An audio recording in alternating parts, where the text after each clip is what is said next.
Hello అండి, welcome to profit master.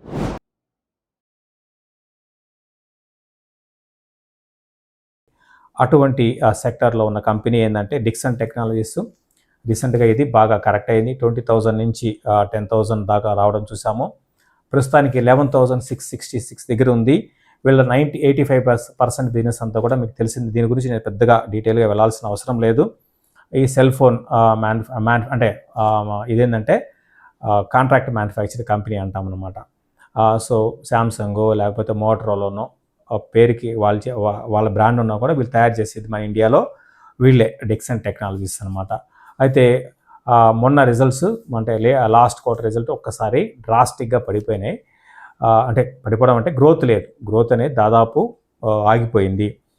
So అందుకే ఈ స్టాక్ పడింది. కంపెనీ మేనేజ్మెంట్ కూడా చెప్పడం ఏంటి అంటే నెక్స్ట్ కొన్ని క్వార్టర్లు ఇదే విధంగా ఉండవచ్చు. అయితే ఇదే టైంలో ఏంటి అంటే ఇప్పుడు ఏంటంటే దీంట్లో దాదాపు బాగా కాంపిటీషన్ ఎక్కువైపోయింది.